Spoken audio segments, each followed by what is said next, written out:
हाफिज कुरान कराएगा कि अब्बा जान अब बेटी के मकाम को ऐसे पहचानो, वरना 50% लोगों का हाल ये है उन्होंने पहचानना बंद कर दिया है। उन्हें पता नहीं हमारा काम क्या है, हम किस लिए दुनिया में आए हैं। जब हम छोटे छोटे थे हम देखते थे बेटियों की बारातें आती थी, निकाह के बाद दूल्हा सलामी के लिए घर में जाता था, लेकिन आज की तारीख में हम क्या देख रहे हैं, 250-300 आदमियों की बारात जाती है। बेटी वाले के घर दूल्हा भी अपनी गाड़ी से उतरते हैं, अभी जहां बारात ठहरने की जगह है वहां तक दूल्हा को नहीं पहुंचाया गया। 50-60 लड़कियां जिनके हाथों में एक तश्त होता है, उसमें कुछ मिठाई रखी होती है, उसमें थोड़े से पैसे भी होते हैं। अजीज़ाने गिरामी होटलों के गेट पर खड़ी मिलती है। हमने कहा ये माजरा क्या है? जवाब दिया जाकिर तुम्हें खबर नहीं, ये दूल्हा का स्वागत हो रहा है। एक हंगामा महशर हो तो बयान करूं, 1000 बातों का रह रह के ख्याल आता है। जिन बहन बेटियों को अल्लाह तबारक व तआला ने घरों की जीनत बनाया था, उन्हीं बेटियों को आज हम और आपने होटलों की जीनत बना करके खड़ा कर दिया। अगर इसके खिलाफ उलमाए किराम हमारे कुछ बोले, जबान खोले, लोग कहते हैं मौलाना वैसे ही चल रहा है। चलने को कोई इसके पैर लगे हुए, जैसा आप चलाओगे वैसे ही तो चले। यार ये तो वही हिसाब हो गया। हमने कहा एक साहब से भाई नमाज तो पढ़ा करो, तो कहने लगे मौलाना जिस वक्त की हाथ लगती है तो पढ़ तो लेता हूं। तो उनका हाथ लगने को कोई भागी फिर रही है क्या? ये कि जिस वक्त की हाथ लगे तो पढ़ लो, यह हाथ लगने वाला मामला नहीं। बहन बेटियों को होटलों की जीनत ना बनाओ। मिजाज बदल गया, सोच बदल गई, फिर कहते हो हम परेशान क्यों है। आओ कुरान पाक से पूछे तुम परेशान क्यों हो। अल्लाह तबारक व तआला फरमा रहा है इन्नल्लाह ला युगय्यिरु मा बिक़ौमिन हत्ता युगय्यिरु मा बिअन्फुसिहिम। खुदा ने आज तक उस कौम की हालत नहीं बदली जिस कौम को अपनी हालत के बदलने का एहसास पहले खुद ना हो। क्या मतलब ये अपने आप को बदलना चाहते हो तो शरीयत के सांचे में ढालना पड़ेगा, अपने आप को बदलना पड़ेगा। तुम चाहते हो अल्लाह ताला हमें कामयाबी अता फरमाए, सुन्नत मुस्तफा के मुताबिक जिंदगी गुजारना पड़ेगी। लेकिन प्यारे भाइयों, तुम कहा कि सुन्नत के मुताबिक गुजार रहे हो, तुम्हारे अगर सर में दर्द हो जाए तो सबसे पहले डॉक्टर के पास जाते हो, सीने में दर्द हो जाए सबसे पहले हकीम के पास जाते हो। जबकि जाकिर अमीरपुरी कहता है जहां से हकीम डॉक्टरों का इलाज खत्म होता है वहां से कुरान पाक का इलाज शुरू होता है।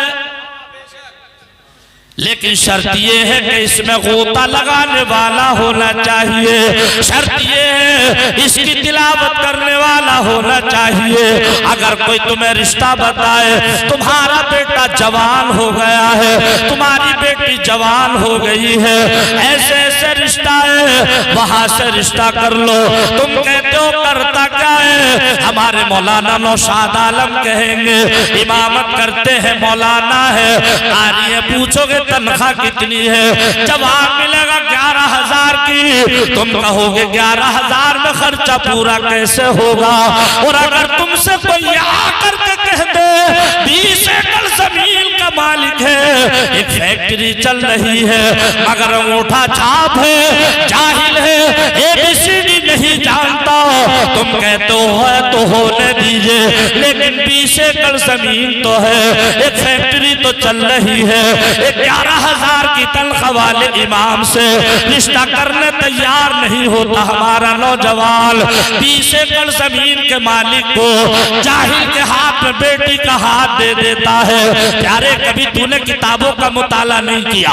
अल्लाह ताला की तरफ से होता है सुकून।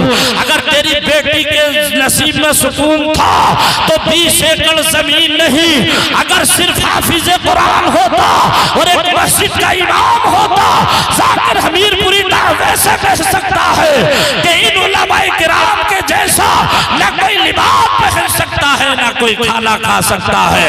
मत करो इस बात पर गुमान के 20 एकड़ जमीन का मालिक है।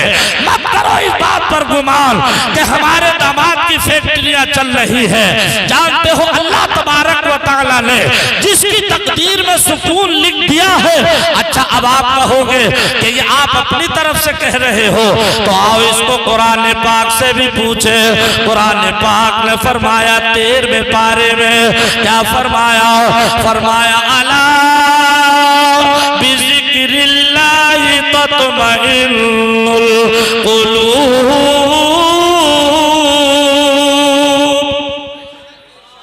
बेशक दिलों को इत्मीनान जो हासिल होता है वो अल्लाह ताला के जिक्र से होता है। लेकिन आज हमारा नौजवान भाई ये सुकून हासिल कर रहा है मोबाइल से। एक तरफ की लीड मोबाइल में होगी और एक तरफ की लीड इसके कान में फंसी होगी। गाजी आश्रम का लिहाफ होगा, जनवरी फरवरी का महीना होगा, उसमें लेकर के गाने सुन रहा है, फिल्में देख रहा है।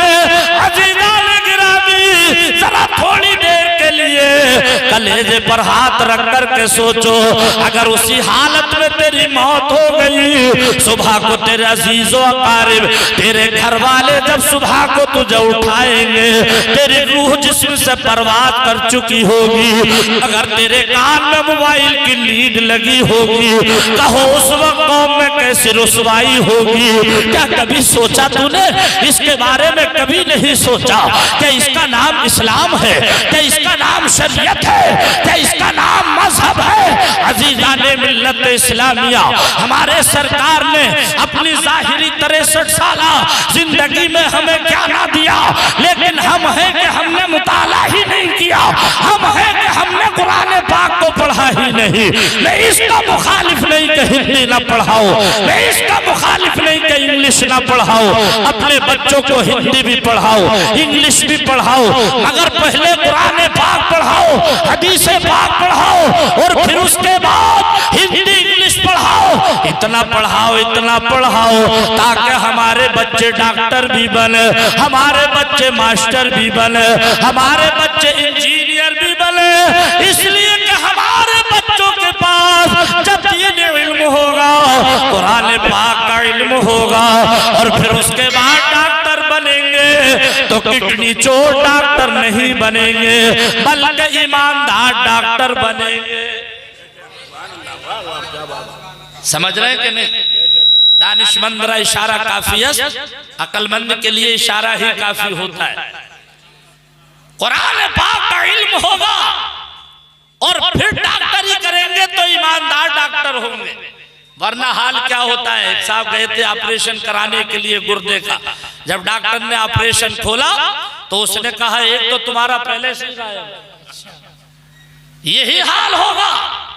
इसलिए जरूरत है हमें अपने बच्चों को डॉक्टर भी बनाने की, जरूरत है अपने बच्चों को मास्टर भी बनाने की, जरूरत है अपने बच्चों को इंजीनियर भी बनाने की। सिर्फ इस सोच में मत रहिएगा कि हमें जरूरत नहीं, जरूरत है, लेकिन पहले कुरान पाक पढ़ाओ। और एक बात और सुन लो, वक्त बड़ी तेजी से बढ़ता चला जा रहा है। जब आपके घर में एक बच्चा हाफिज कुरान होगा तो उसका मकाम तो देखें। अगर आप अपनी बेटी का रिश्ता करोगे तो वो ये कहेगा अब्बा जान शरीयत का हुक्म ये है कि बैलेंस देखो, अपने आप से अपने समधी का बैलेंस देखो, अपनी बेटी से होने वाले दामाद का बैलेंस देखो, अपने बेटे से होने वाली दुल्हन को देखो। अभी आप नहीं समझे, जब मैं समझाऊंगा तब समझेंगे।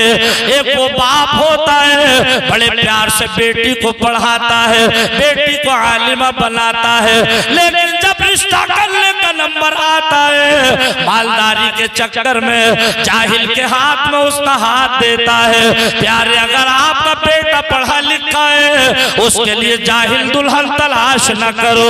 और अगर आपकी बेटी पढ़ी लिखी है उसके लिए जाहिल शौहर तलाश न करो, वरना होगा क्या, अपना ही हिंदुस्तान है।